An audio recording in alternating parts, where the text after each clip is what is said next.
Buenas tardes, queridos hermanos y queridas hermanas.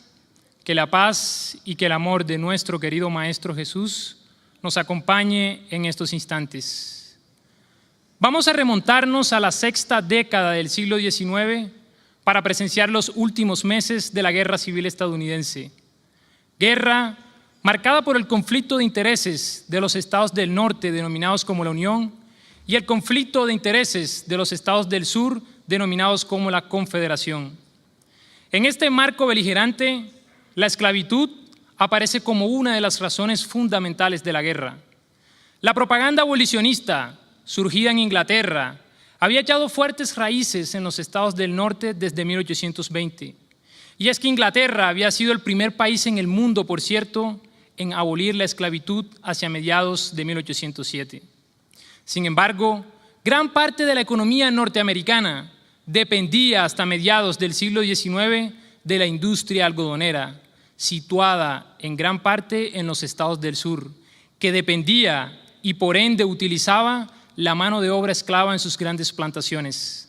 En este mare magnum de conflictos e intereses económicos, políticos, sociales, ideológicos y culturales, iría a estallar la Guerra Civil Estadounidense en un febrero de 1861, cuando los estados del sur, en actitud de temor expansionista, tomaron la iniciativa y decidieron atacar a los estados del norte. Pero no todo fue tragedia. Para la fortuna y el bienestar general del pueblo norteamericano, para ese entonces, Abraham Lincoln había tomado las riendas del país como el 16º presidente de los Estados Unidos de América y el primero del Partido Republicano. Lincoln había prometido y sellado a través de la Proclamación de Emancipación de 1863 y de su famoso discurso de Gettysburg que la nación bajo Dios tendría un nuevo nacimiento hacia la libertad.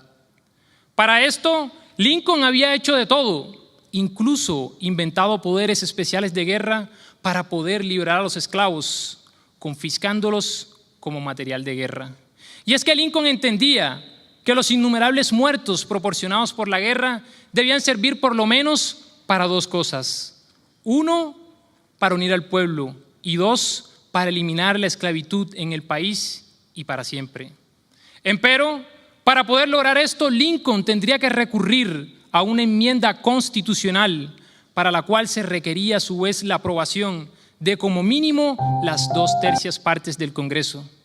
Es así que este hombre, con una concepción férrea y humanista, decide persuadir e incluso ofrecer puestos burocráticos a sus detractores más rebeldes con el objetivo supremo de darle fin a la esclavitud en los Estados Unidos. Dicha abolición sería de esta forma consumada en el año de 1865, cuando Lincoln hiciera pública la denominada 13ª enmienda a la Constitución de los Estados Unidos de América. Por otro lado, a un centenar de kilómetros de los Estados Unidos, específicamente en el continente suramericano, todos los países, a excepción de Brasil, habían abolido la esclavitud. Y es que sería Brasil, un país fuertemente marcado por los intereses feudalistas, el último país en el mundo en abolir la esclavitud como institución, cuando un 13 de mayo de 1888, la princesa regente Isabel I lo hiciera mediante un decreto previamente aprobado por el Senado brasilero. Contiguo al anterior, y haciendo un viaje muy rápido a lo largo de la historia de la civilización, podemos percatarnos que la esclavitud no ha estado exclusivamente ligada a una raza o a una cultura, sino que por el contrario, ha estado ligada a la explotación y al sometimiento genérico del hombre por el hombre bajo intereses muy particulares.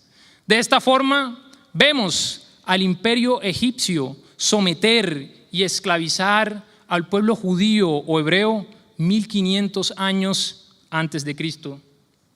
Al imperio persa someter y humillar a la Grecia antigua 500 años antes de Cristo. Al imperio romano someter, esclavizar y exponer al escarnio público a un sinnúmero de pueblos indefensos y finalmente a la Iglesia católica, apostólica y romana. Someter física y mentalmente a las masas que iban en contravía de sus principios e ideales.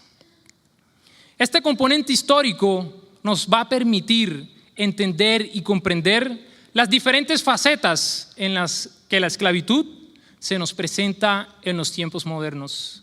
Pero ¿qué es la esclavitud realmente?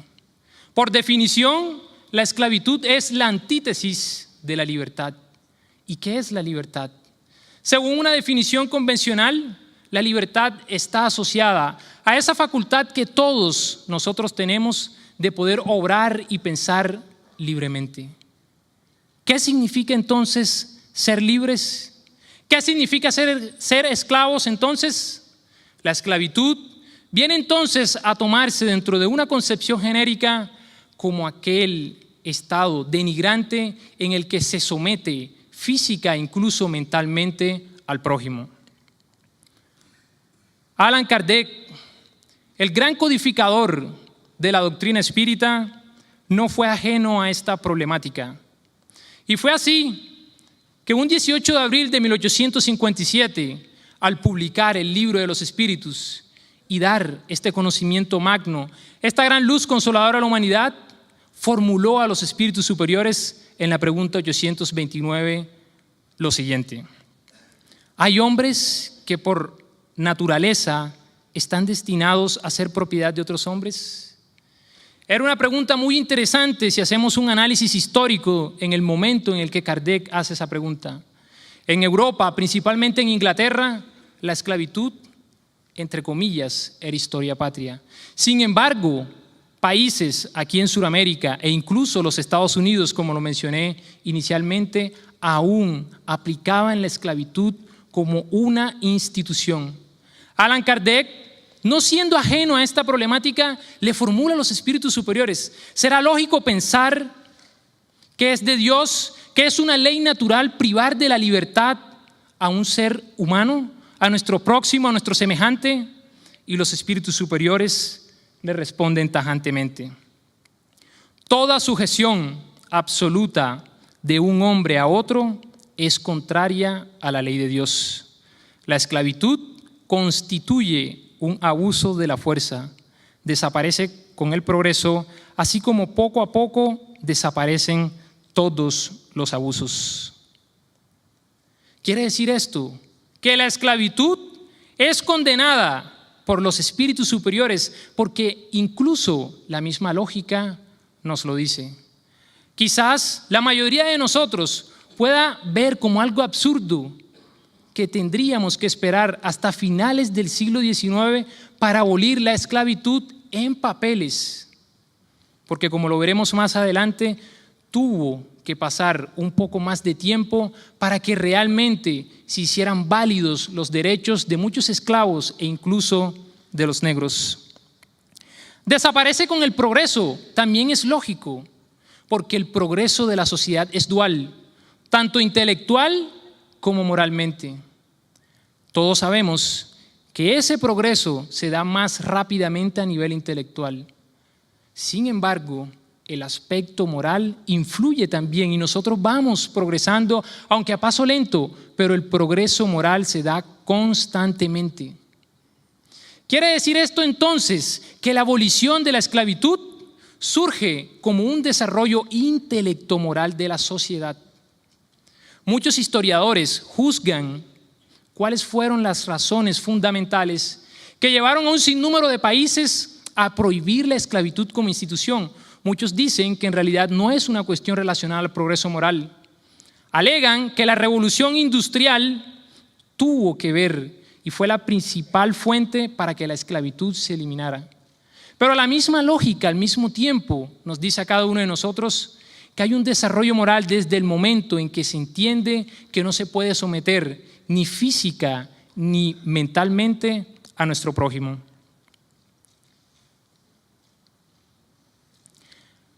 ¿Qué es de la esclavitud en el siglo XXI? Por el escaso tiempo que tenemos, ¿No podemos ahondar un poco sobre los diferentes conflictos que se generaron al no abordar de la mejor forma todos los derechos que debían ser restituidos a aquellos que eran esclavos? Por ejemplo, en el Brasil, cuando los feudalistas deciden abolir la esclavitud, dejan al desvarío, a los negros principalmente, y ellos, al no tener los mismos derechos que tenían los blancos, deciden conformar grupos, constituyendo lo que nosotros conocemos hoy en día como las favelas en el Brasil. En los Estados Unidos de América, tuvimos que esperar hasta los años 60 para que Martin Luther King entregara su propia vida para poder buscar y obtener los derechos civiles de los negros. Y la esclavitud se nos presenta de diferentes formas. La esclavitud laboral, empresarios sometiendo y esclavizando a muchos de sus trabajadores. El secuestro, una práctica denigrante que desafortunadamente nuestro país aún vive. Vamos a remontarnos también a la segunda mitad del siglo XX para presenciar un secuestro a nivel masivo en diferentes campos de concentración. Y finalmente encontramos la esclavitud sexual. Quiere decir esto que la esclavitud ya no se nos presenta como una institución, pero siguen habiendo aún esclavitudes de todo tipo. Pero no quiero generar pánico ni terror. No podemos decir que la sociedad de hoy es peor que la de ayer. Quien dijera eso estaría mintiendo. Es indudable, y la misma lógica nos lo dice, que nosotros hemos progresado, no solamente intelectual, sino moralmente. Incluso, como lo dicen los espíritus superiores, nos encontramos en el mejor momento de la historia a nivel moral. Porque hay organizaciones gubernamentales y no gubernamentales que trabajan a diario por restablecer, por preservar los derechos de los trabajadores, de las mujeres, de los niños. Y estas instituciones se preocupan a diario para que todos nos encontremos como esta mujer, libres. Pero es una libertad no solamente de actos, sino de pensamiento. Entonces, la sociedad actual aún se ve sometida a la esclavitud, pero no podemos demeritar el trabajo que la misma sociedad ha hecho para poder eliminarla. Hemos hablado un poco sobre la concepción general que tenemos sobre la esclavitud, pero ¿qué llegase a ocurrir si empezásemos a decir que nosotros mismos nos hacemos esclavos? Es decir, que esa obstrucción en nuestro obrar y en nuestro pensar no procede de un agente externo, sino que procede de nosotros mismos. Es decir, como lo muestra la imagen, somos esclavos de nosotros mismos.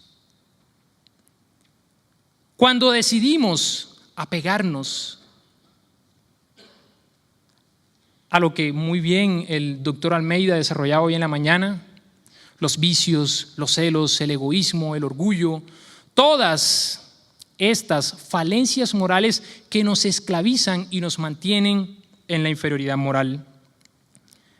Y cuando nosotros hablamos de esa esclavitud autónoma, autóctona, llegamos entonces por regla y forzosamente a hablar del libre albedrío.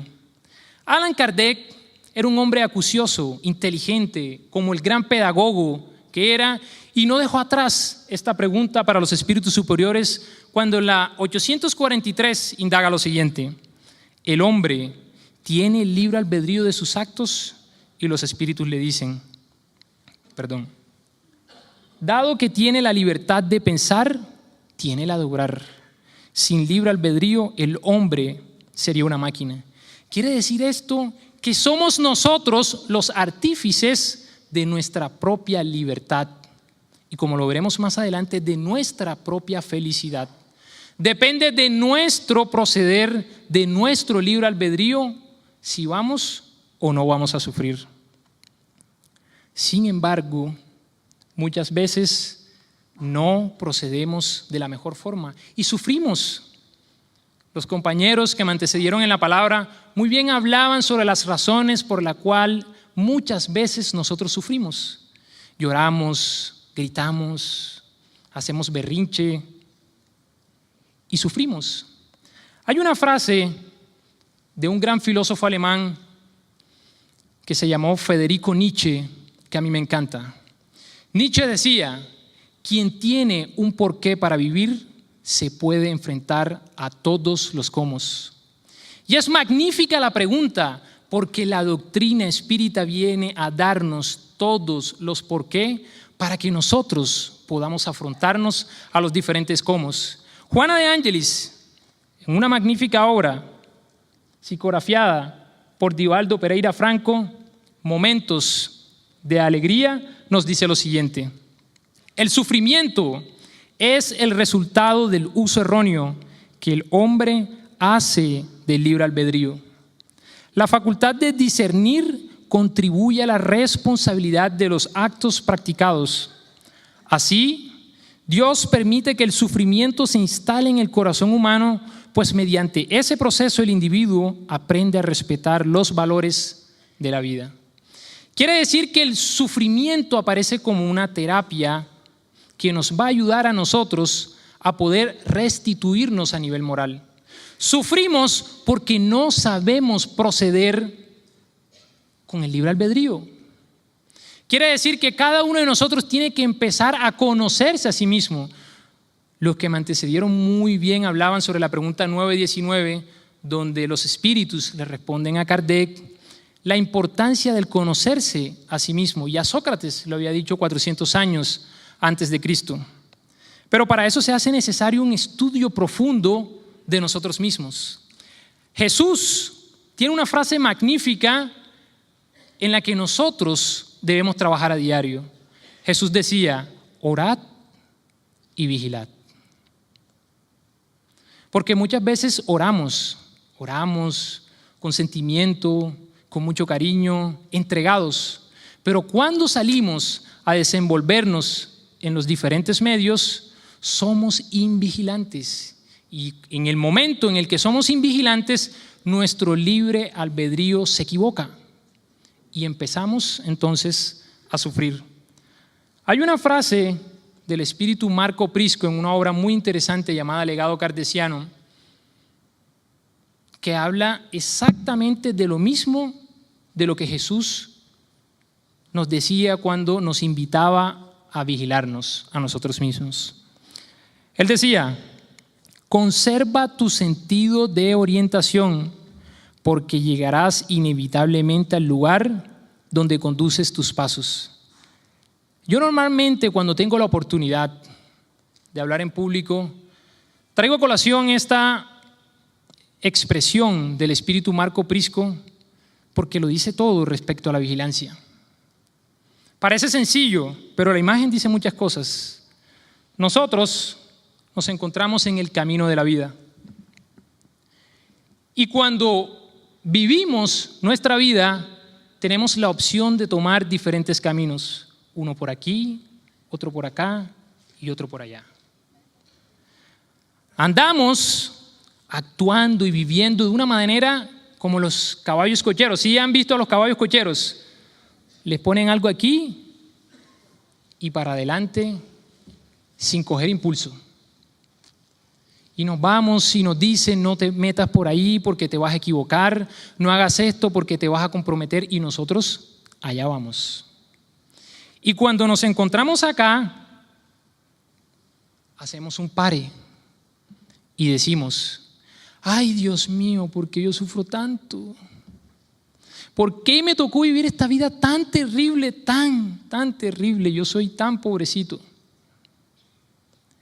Y no hacemos la reflexión interna de que antes de que ingresaras a este camino, tenías que hacer un pare y analizar por dónde te ibas a meter.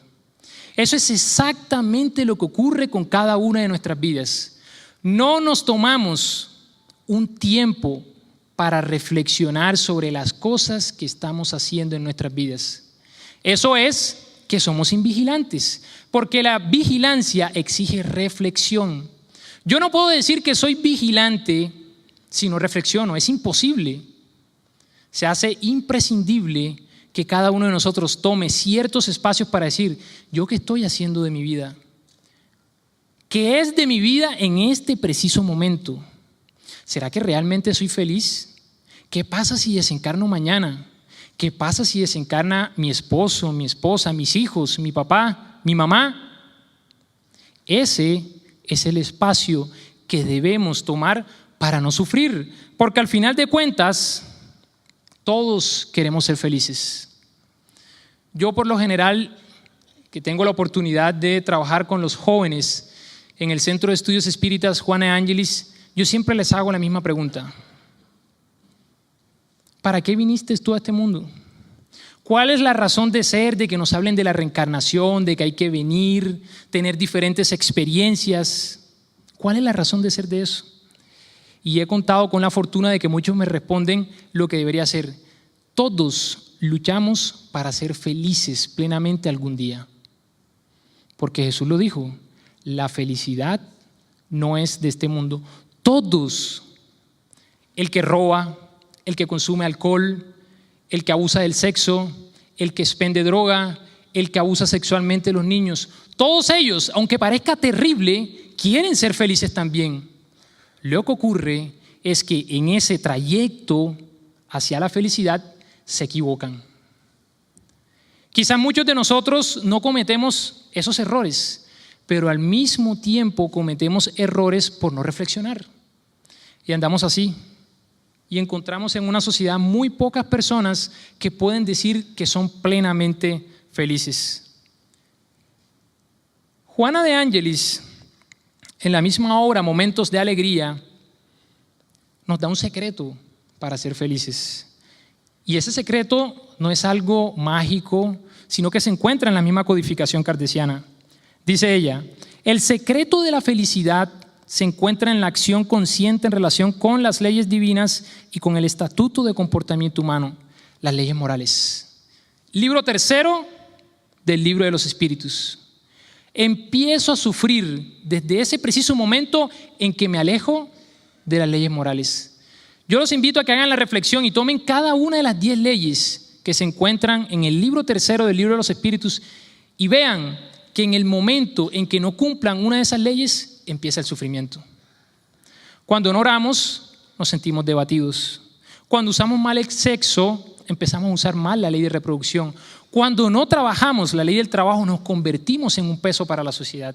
Y así vamos encontrando que desde ese momento en que nos alejamos de las leyes morales, sufrimos. Quiere decir entonces que el secreto para la felicidad es muy simple.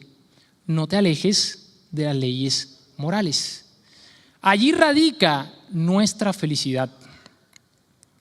Juana de Ángelis amplía en una obra espléndida, psicografiada también por Divaldo, dictada por Juana de Ángelis, Constelación Familiar, dice una cosa magnífica. Ella dice, así pues, no está desprovisto de legitimidad cuando se asegura que la felicidad fluye de 3 factores esenciales: el placer, el compromiso y el significado. Yo cuando leí por primera vez esa expresión de Juana de Ángelis en la obra Constelación Familiar, debo reconocer que no la entendí. Luego tomé mi tiempo para reflexionar sobre esa expresión. ¿Qué significa que la felicidad se compone de estos 3 factores? Vamos a analizarlo. Muchas veces salimos a bailar, a tomar, a fumar y decimos, yo soy feliz cada vez que tomo, cada vez que fumo, soy demasiado feliz. Y entonces nos vamos a cada uno de estos componentes y decimos, sí, la persona cuando toma, fuma, bebe, tiene placer, ahí hay placer, momentáneo, pero hay placer. Pero la pregunta es, ¿habrá algún significado trascendental detrás de eso? Cuando nosotros tenemos una concepción espiritualista, sabemos que no hay ningún significado. Por lo tanto, eso no es felicidad, es placer, no es felicidad. Y es un placer momentáneo. Pero incluso llegamos a ejemplos que son más explicativos. Muchas veces nosotros llegamos al centro espírita y nos genera un placer momentáneo, es la alegría yo lo llamo la alegría del neófito. Yo lo digo no por ustedes, sino por mí, porque a mí me pasó. Llegué por primera vez al centro espírita con una alegría. Yo decía, esto es lo mío, esto era lo que yo estaba buscando, y una alegría. Pero cuando nosotros llegamos con esa alegría y no nos comprometemos, empieza a haber un decaimiento. Y esa felicidad que nosotros veíamos en un inicio en la doctrina espírita ya no lo es. Y empiezan entonces nuestros queridos hermanos, incluso a veces nosotros, a retirarnos del centro espírita porque no nos comprometemos. Quiere decir que no es suficiente el placer, se hace imprescindible el compromiso. Y finalmente, el significado. A veces vamos a nuestras diferentes obras sociales y nos genera placer en un principio ayudar a los niños, a los ancianos. Nos comprometemos, pero cuando no tenemos claro para qué estamos sirviéndole a la sociedad, es decir, no tenemos un significado, nos aburrimos. Y es entonces cuando encontramos a la persona de 5, 10, 15, 20 años trabajando en una fundación y tú le preguntas, ¿y tú cómo te sientes? Aburrido con estos niños, esto es terrible. Con los ancianos me saludan y en el preciso momento en que pasan 5 minutos y se les olvidó todo. Y nos desesperamos. ¿Por qué? Porque tenemos el placer inicial, nos comprometemos, pero no vamos al trasfondo de la situación, es decir, al significado trascendental que tiene que haber detrás de todo acto. Por eso, estos 3 factores que Juana de Ángelis nos recuerda son imprescindibles para el desarrollo de nuestra felicidad. Ayer, cuando escuchaba a Divaldo narrar la historia que tuvo en Sudáfrica, a mi mente se llegaba aquella oportunidad que tuve yo, gracias a Dios, de conocer la doctrina espírita. Yo nací en una familia espírita, pero por cosas de la vida y por el uso del libre albedrío, cuando llegué a la adolescencia me rebeldicé y me desvié hacia otras corrientes filosóficas, principalmente materialistas. Y yo me decía ser ateo. Decía, lo que los materialistas, principalmente el siglo XVIII y XIX, dijeron, es lógico. Las religiones están equivocadas. Y en ese preciso momento en el que yo estaba plenamente convencido de que el materialismo daba todas las explicaciones a las inquietudes que tenía, llegó la doctrina espírita. Tuve la fortuna de leer un libro que cambió mi vida. Posteriormente recibí un mensaje de un guía que me hizo recordar el compromiso que tenía con esta maravillosa doctrina. Y empecé a involucrarme en el Centro de Estudios Espíritas Juana de Ángelis, pero tenía mis dudas. Hice el curso de trabajadores y yo cuestionaba y decía, esto no me cuadra, esto no. Pero yo les puedo decir que la frase que realmente me convenció a mí, que yo dije, esto definitivamente es lo mío, es la frase que los que me antecedieron en la palabra ya mencionaron. Los que hayan tenido la oportunidad de escucharme saben que siempre que hablo en público traigo a colación esta expresión. El verdadero espírita se reconoce por su transformación moral y por los esfuerzos que hace para dominar las malas inclinaciones. Y a mí me dejó maravillado, porque las religiones siempre le exigían a uno que uno tenía que ser un santo, mojigato, que lo mundano era terrible, era feo, todo era pecado. Y este hombre, inspirado por el Espíritu de verdad y por espíritus superiores, viene a decirnos una cosa magnífica. La doctrina espírita no está exigiendo santos. Ay, él es espírita, tuvo un mal pensamiento. No.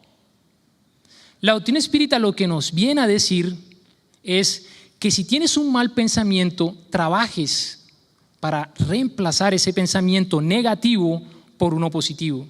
Viene a decirte que debes empezar a transformarte moralmente. ¿Pero qué significa la transformación moral?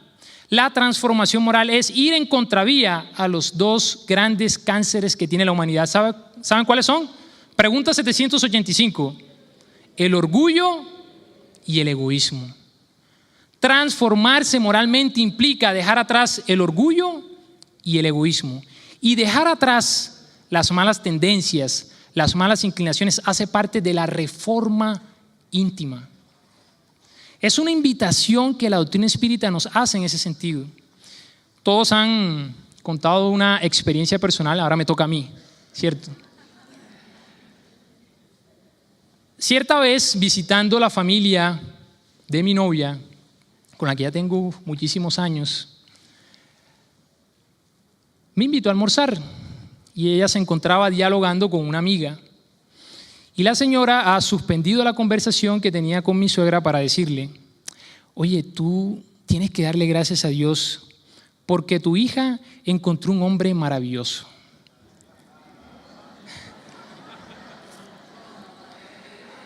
Inteligente, estudioso. No, simpático no lo dijo, eso fue lo único que no dijo. Inteligente, estudioso, aplicado, dedicado, no toma, no fuma. O sea, eso es lo mejor. Y yo me quedaba mirando a la señora y yo dije: esta señora no me conoce. Y ella seguía echando flores y echando flores. Y yo la dejaba que ella hablara y hablara. Y de repente dice: gracias a Dios, porque la hija de fulana de tal, que vive a no sé cuántas esquinas, se enamoró de un espiritista, un brujo.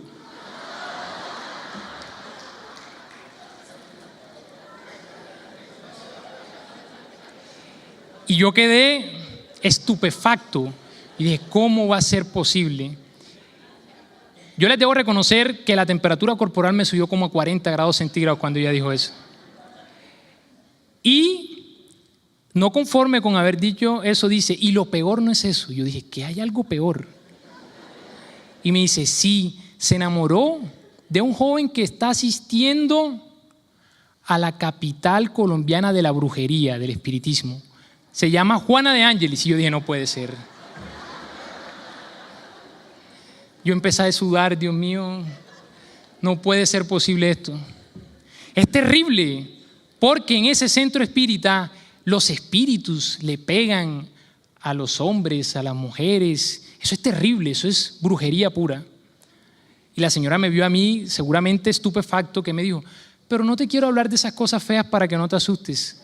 Gracias a Dios, me dijo: tú eres... Y se quedó pensando: oye, ¿tú de qué religión eres?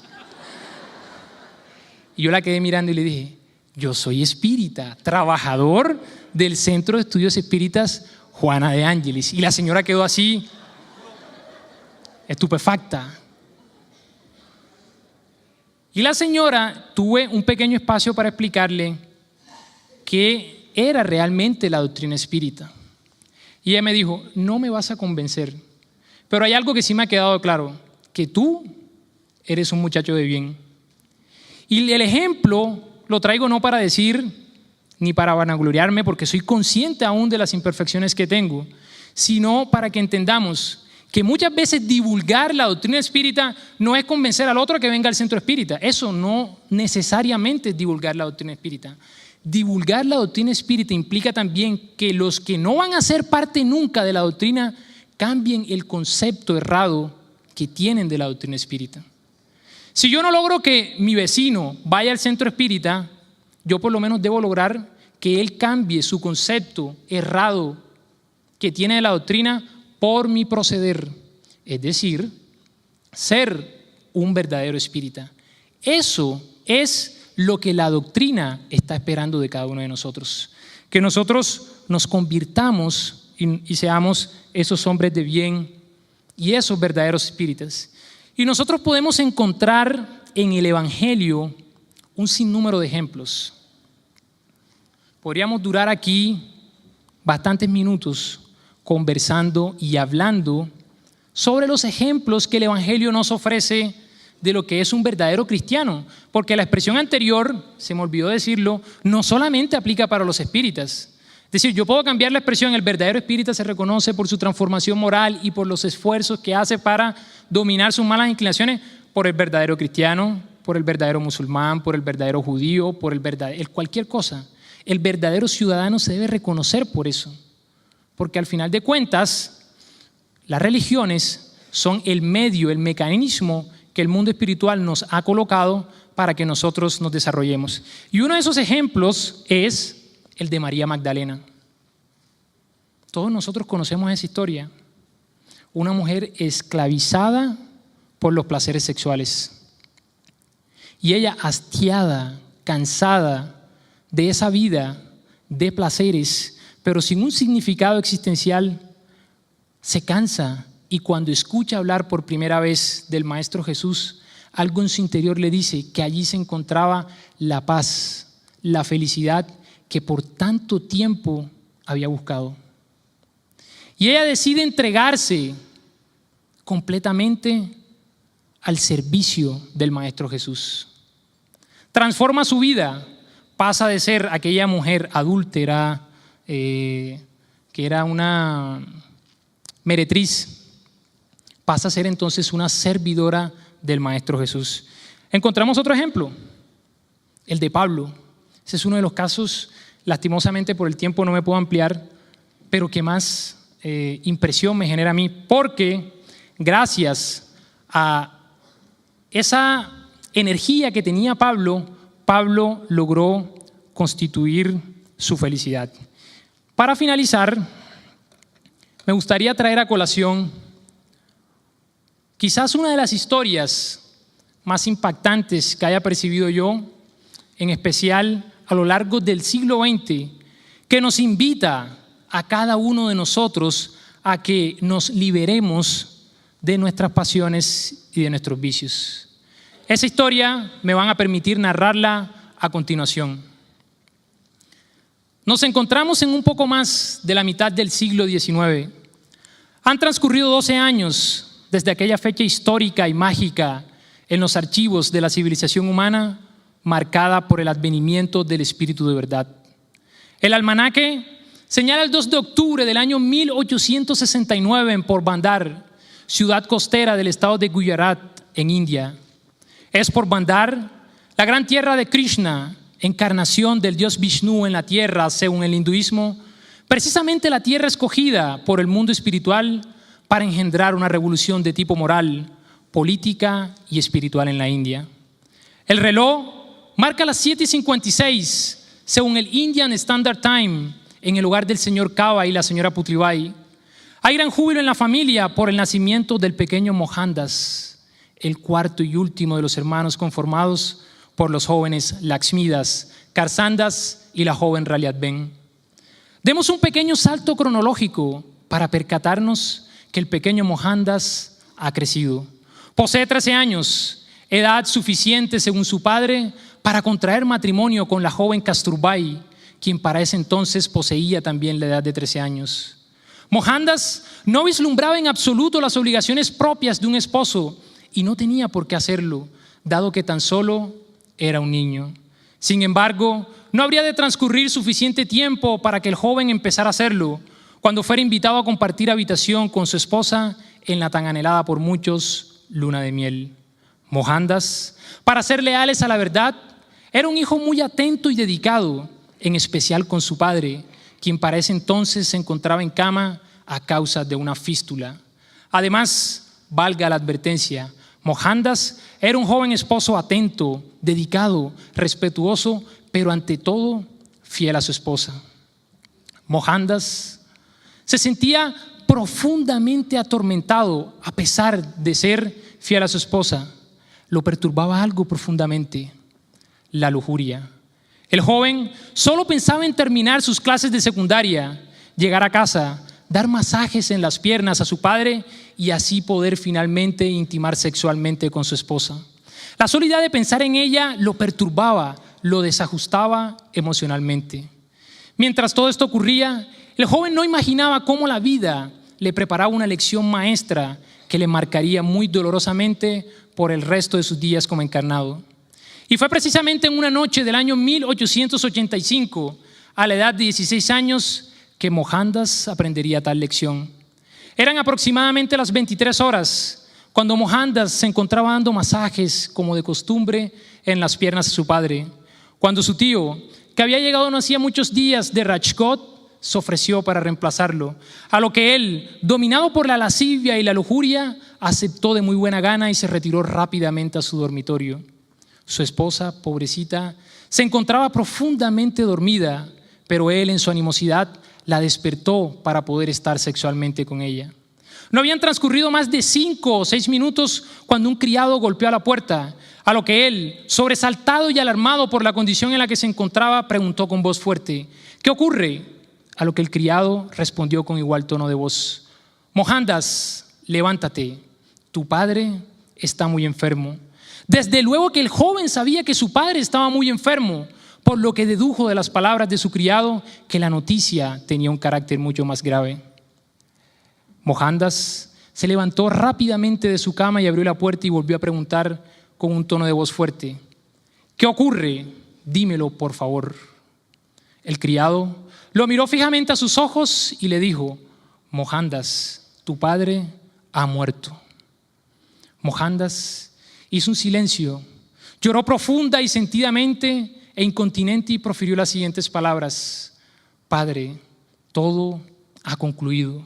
El joven se sentía profundamente avergonzado y desdichado.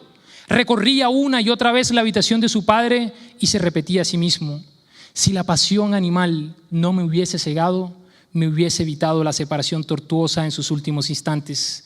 Tal vez, se decía, hubiese muerto en mis brazos. De esta forma se cerraba una noche fatídica, pero con una profunda enseñanza espiritual para este joven, que sería denominado años más tarde por el poeta hindú y premio Nobel de Literatura Rabindranath Tagore como el Mahatma Gandhi. Quiere decir esto que Mohandas tuvo la valentía de liberarse de las pasiones que lo mantenían atascado a la inferioridad. Asume tú hoy el compromiso que tienes con el Maestro Jesús y no lo duden que encontrarán la paz y la armonía que tanto necesitan. La felicidad enorme que les abrigará será tan grande como la que me embriaga a mí en estos momentos por compartir aquí con ustedes. Muchísimas gracias por su atención.